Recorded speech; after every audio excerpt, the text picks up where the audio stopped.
but it's because of compound interest. And it's like the younger you are, the earlier you want to start. Like if I knew that in college, or like when I got my first good paying job, I would have just put away to my 401k or a Roth IRA and let that baby just pile up.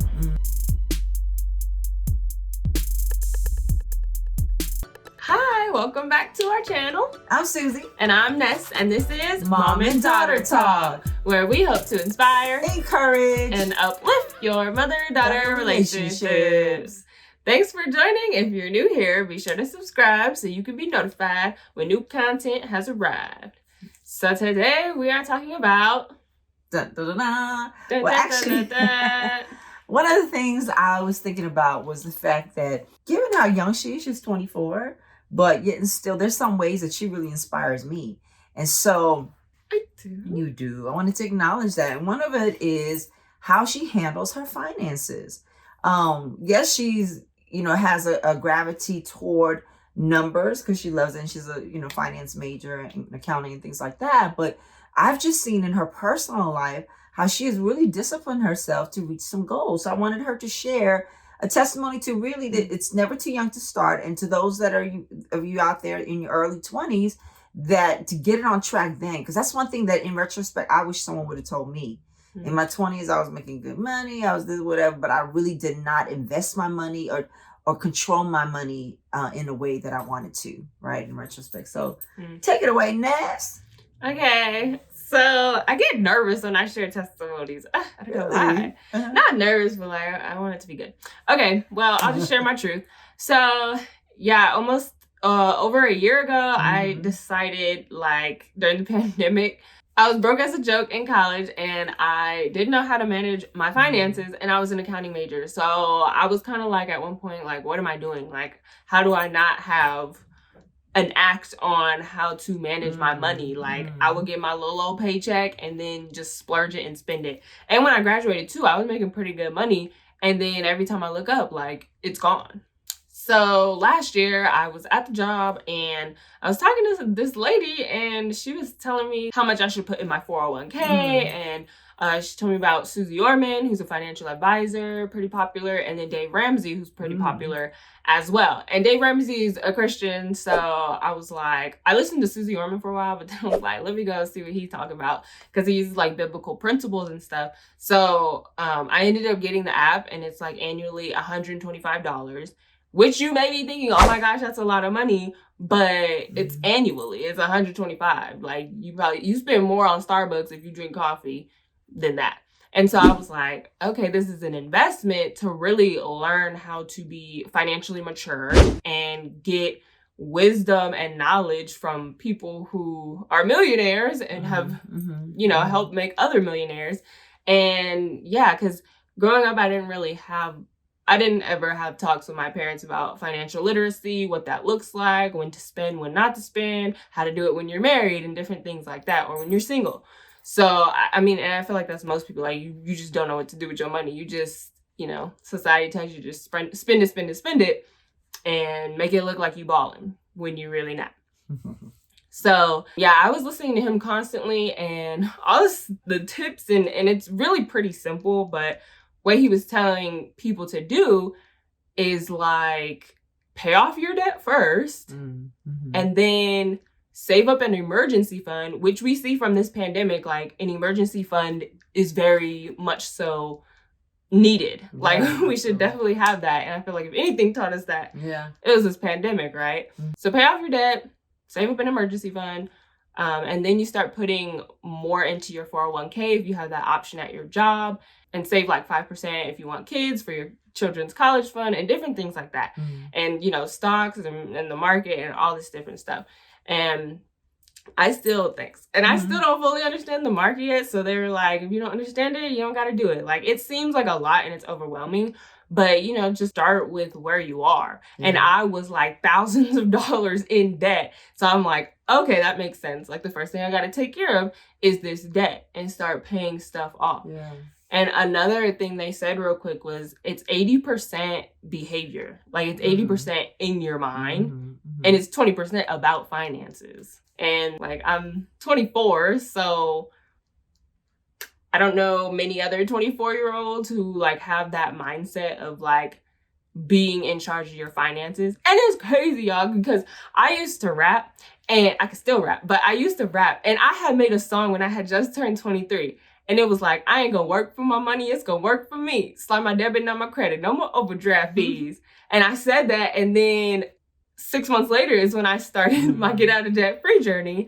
And now a year later, I don't think I work for my money. Like, my money be working for me because I tell it where to go, you know? So currently right now, are you out of debt as far as your car and your credit cards and things like that? So currently I paid off everything except for student loans. Right. So I have a couple grand in student loans still, but I'm scheduled to pay that off by this time next year. Awesome. That's awesome. Because I know you've had a budget and things like that. And times that you get tempted to go off that budget, how do you realign yourself and say, you know what, to not do it? Or do you sometimes, falter and then come back on track, this? Yeah, that's a great question. I feel like it like ebbs and flows because like they were saying, like it's 80% behavior. And so a lot of times when I do feel like going off track and stuff, because I do, really, I'll just sit there and I'll pull up a video because they have so many, they have short videos and they have really long videos. But I just watch something to like, they're my accountability to help me to remember like why I'm doing what I'm doing. And their motto is live like no one else so you can live like no one else. And so it's like, I can't be over here doing what most 20-year-olds are doing, splurging, spending, going out, buying this, buying that, just to not front, but just to show off and, have flashy things. Like I already got a bunch of clothes and stuff. Like I don't need to be doing all that. And so, it really, you have to really want it for yourself, and you have to have some accountability, or if it's not a person who can hold you accountable, like those videos and other financial gurus, like that's what helped drive me and to keep me pushing forward. Yeah. And when you said as far as like buying things to show off, sometimes it's not even necessarily show off. It really is about wanting to have, right? So like I think about in my 20s, I know in retrospect, I was addicted to shopping. I remember I would make good money and then I would feel like I need to go shopping like 3 times a week. And I remember specifically one time going to the store, did not find anything I liked. However, I bought a doggone belt. Just so the power of making your own money and being able to pay and in exchange, get something as a reward. Yeah. But with that belt, literally, this is when I knew I had a problem. I bought the belt, came home, and I threw it in the closet. I never wore it. But it was just the thrill of the shop, if you will, Yeah. So sometimes it is a thing of control and power, you know what I mean? Maybe not even for other people, but for yourself, Yeah. And also when I was back there as well, making good money and just like spending it to spend it, I remember in my head, I was like, well, I don't know what I'm going to spend it on, and I don't want to save it. Like, what am I saving for? Like, I had no financial goals. Like, I had no goals in mind, like buy a house, save for, when you're married and have kids or something. Like, I was not thinking that far. Yeah. So like the Bible says, where there is no vision, the people perish. And my money was just being splurged here and there because I was like, well, what am I going to save this money for? Like, I have nothing to save it for. Okay, I'll just buy whatever. Because you always want something. Your flesh is just always, like, never satisfied. Like, I want this, and that. Yeah, and it really is the adage about, like, immediate gratification versus delayed gratification. Yeah, and it does take discipline. However, I think, with anything, if you keep your eyes on the prize, then the goal to get there is a little easier. But if you take your eyes off the prize, then the distractions and things that are immediate in front of you become larger and more tempting. Yeah, and someone could easily be like, well, I'm young, I'm 22, I just graduated, something like that, and this is my lifestyle. I go out, I drink, I like to do this and that.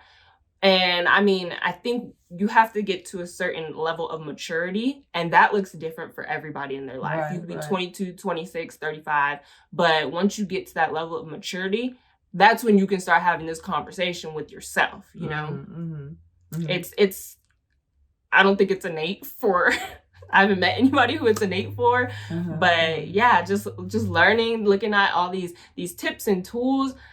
How I look at it and how I think of it now is that I think more towards my future. So I'm single now, but I'm not always going to be single. I'm not always going to be 24. So when it comes time for me to really put on my big girl panties and be out here, you know, living because I like luxurious things. So if I want to live a luxurious life, I had always wondered, well, how am I going to get there with the way I'm spending right now? Right. And so it's like my goals and my future ended up outweighing what I'm doing now. Right. So you have to have that maturity in a sense to make that decision. Right. Yeah. And really, it's not saying never go out and just stay, you know, home until you get to your goal. It really is about moderation, and it's about you could have that category in your budget about miscellaneous or entertainment and things like that, but don't exceed that. You know what I mean? And keeping it, like I said, in moderation and keeping it under control. Yeah, it's not. It's easier said than done, but it can be done, and that's the thing that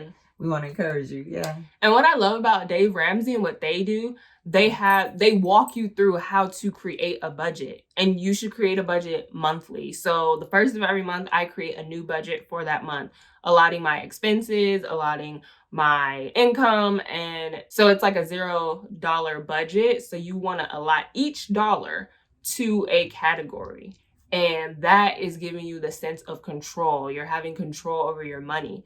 And you do have to be diligent in it. The first 3 months, I was like, what am I doing? Am I doing this right? Like, I don't know. But then after that 3-month mark, oh my gosh, I was like, okay, I see this is working. Like, I'm actually paying off debt, like, and not going back into debt. That's another thing too. You want to pay it off and never go back in debt again. Right. And so, you know, just watching those videos and following their steps about budgeting, that also helped too. So I'll definitely put like a link or something in the description about Dave Ramsey, because that really helped me. And like I said, it's a monthly thing. And even let's say you're a millionaire one day, because I plan to be a millionaire one day, you still don't stop budgeting. Like budgeting is a thing you got to get in your mind, in your head, and you know, you should become a habit, huh? It's gotta be a habit. Yeah, that's good. Well, thank you for sharing this. Oh yeah, thanks for I hope it encourage some people out there, especially people in their 20s, that it's, again, never too early to start. As a matter of fact, that's probably when you should start, because there's this thing called compound interest. And you want to take full advantage of that. Oh my gosh. And they laid out a chart where it was like this dude who was 25, he put in like, let's say $100 a month into his 401k. And then there's a dude who was 30 years old. He didn't start putting in until he was 30, $100 a month. And then you fast forward like 40 years, and the dude who put in at 25, and he stopped like at 30. So he was putting in for only 5 years. Wow. And he had like $1 million something in retirement. But the guy who started at 30 years old and was putting in for 40 years, he only had like, what, 700,000 or something. Wow. But it's because of compound interest. Yeah. And it's like the younger you are, the earlier you want to start. Like if I knew that in college, or like when I got my first good paying job, I would have just put away to my 401k or a Roth IRA and let that baby just pile up. Let your money make money. Absolutely. Yeah. Don't work for your money. Let it work for you. Yep. Yeah. Does it? Yeah. Thank you for joining us. Like and subscribe and let others know about us. Yeah. And about financial freedom. Like financial freedom, y'all. Like be free. Be free. Yeah. There is a sense of freedom. Absolutely. Yeah. All right. Well, we'll see y'all in the next video. As a joke, and keep going. Back in college, I was kind of broke and we can't do this. Spade. You just came, right? I think you should be in there. It's fine. Hi, baby. Thank you and have an amazing day. Bye.